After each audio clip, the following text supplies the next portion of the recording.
Assalamualaikum warahmatullahi wabarakatuh. Shalom, Om Swastiastu, Namo Buddhaya, salam kebajikan. Kami dari kelompok 5 mata kuliah ilmu negara akan memaparkan video mengenai negara dan agama dengan judul Rumah Doa di Segel, apakah hak beragama di Indonesia sudah terjamin? Sebelum kami memaparkan materi video kami, izinkan kami memperkenalkan diri. Perkenalkan, nama saya Sukmana Berbagi dengan rekan saya. Perkenalkan, nama saya Anitra Juliana Kisan. Perkenalkan, nama saya Eka Juliana. Perkenalkan, nama saya Naswa Rizwana Bunan. Perkenalkan, nama saya Dea Tunisa. Perkenalkan, nama saya Tuan Indra Suragan. Saya kalian perkenalkan. Selamat menyaksikan.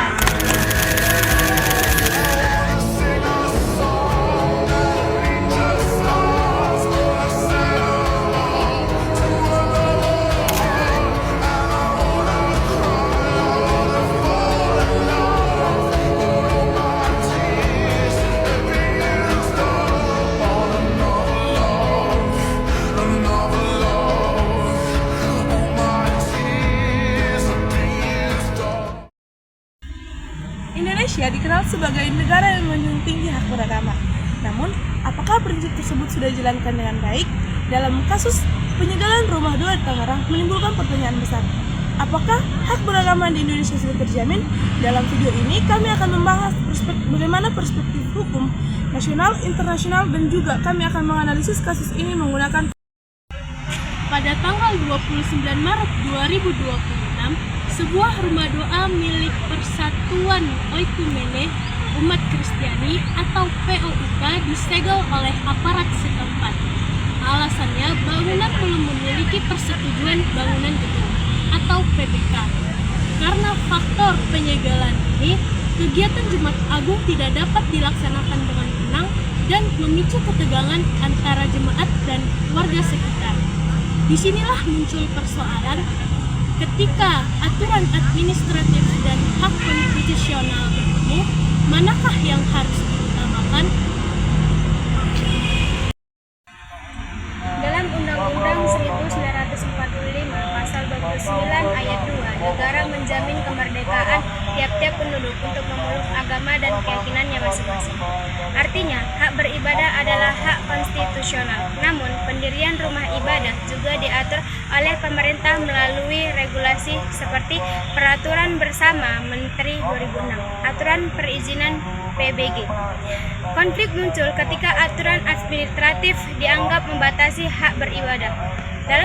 Dalam kasus ini, penyegelan menunjukkan bahwa penegakan hukum administratif tidak seimbang dengan perlindungan hak beragama.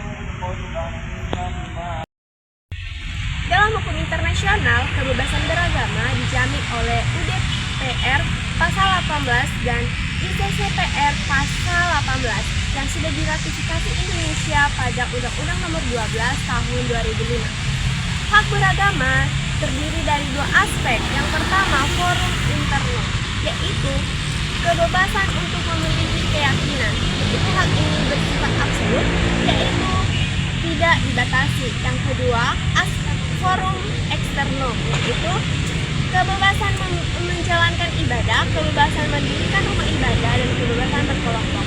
Hak ini bisa dibatasi, tetapi harus memenuhi syarat yang ketat.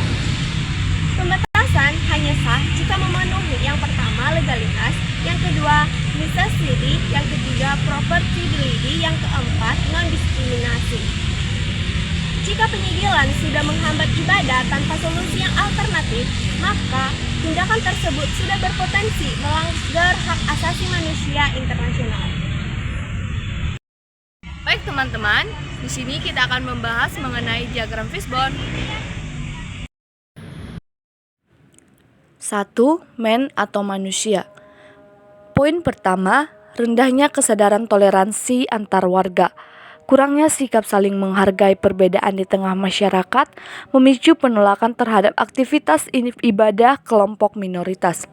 Poin kedua, adanya ego sektoral dari kelompok mayoritas. Terdapat kecenderungan dari kelompok dominan untuk memaksakan kehendak tanpa memikirkan hak keagamaan warga sekitar. Poin ketiga, kurangnya pemahaman aparat mengenai prioritas hak konstitusional. Aparat di lapangan seringkali lebih fokus pada pelanggaran administratif formal daripada melindungi hak dasar warga negara untuk beribadah. Kedua, methods atau metode. Poin pertama, prosedur perizinan atau PBG yang berbelit-belit dan tidak transparan. Proses birokrasi yang rumit dan tidak jelas jalurnya membuat pengelola rumah doa kesulitan memenuhi legalitas formal. Poin kedua, mekanisme mediasi konflik yang tidak berjalan efektif. Ketika terjadi penolakan, forum dialog atau mediasi yang difasilitasi pemerintah seringkali gagal mencapai solusi yang adil. Poin yang ketiga, penerapan aturan PBM 2006 yang seringkali kaku. Syarat administratif dalam peraturan bersama menteri sering dijadikan alat untuk menjegal pendirian rumah ibadah minoritas secara kaku. Ketiga, materials atau materi. Poin pertama, regulasi yang tumpang tindih antara hukum administratif dan hak asasi. Terjadi benturan antara aturan hukum di mana tata tertib bangunan justru mengalahkan hak konstitusional warga untuk beragama. Poin kedua, kurangnya dokumen pendukung atau persyaratan teknis dari pihak pengelola. Pihak jemaat seringkali mengalami keterbatasan administratif dalam melengkapi berkas teknis yang diminta dinas terkait. Poin ketiga, data kependudukan atau syarat dukungan warga yang sulit diverifikasi secara objektif. Pengumpulan tanda tangan dukungan dari warga sekitar rawan manipulasi atau mendapat tekanan sehingga sulit dinilai secara adil. Keempat, machines atau mesin. Poin pertama, sistem perizinan bangunan digital yang belum ramah terhadap kategori rumah ibadah. Aplikasi atau sistem online saat ini tidak mengakomodasi kekhususan persyaratan yang dibutuhkan untuk rumah ibadah non-komersial. Poin kedua, minimnya sarana dialog atau forum komunikasi antar umat beragama di tingkat akar rumput. Tidak tersedianya wadah komunikasi yang inklusif di tingkat RT maupun RW yang memicu kecurigaan dan salah paham antar warga.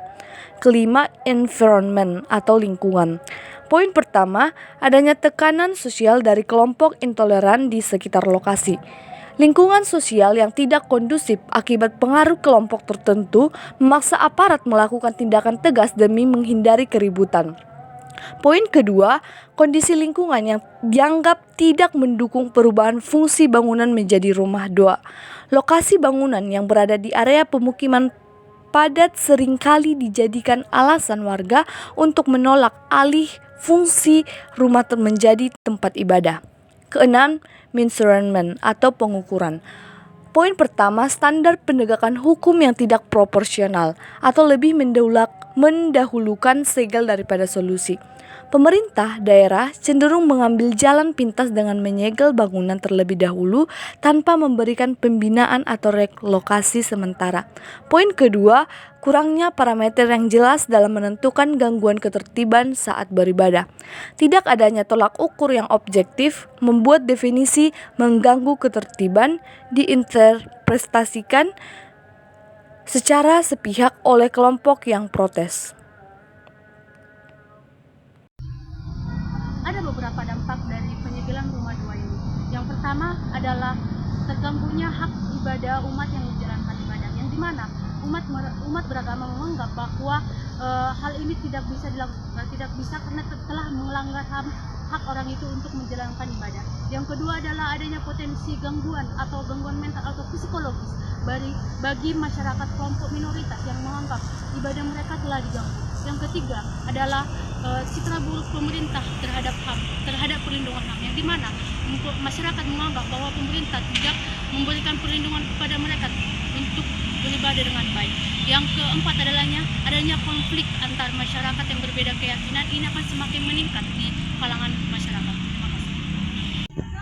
Dari kasus ini kita dapat memperoleh pelajaran yang sangat penting, di mana kebebasan beragama itu bukan hanya soal perizinan, tetapi bagaimana negara itu menjaga dan juga menjamin hak dari setiap warga tanpa memihak siapapun. Nah, adapun upaya yang dapat dilakukan adalah di mana pemerintah itu harus mempercepat dan juga mempermudah proses PBG atau pembangunan atau perizinan bangunan gedung tanpa memihak siapapun. Adapun juga aparat juga harus profesional dan juga proporsional. Bukan hanya tentang itu, warga juga harus meningkatkan toleransinya sendiri. Nah, berdasarkan hal itu semua, barulah Indonesia benar-benar menjamin tentang kebebasan beragama di sekitar atau di Indonesia.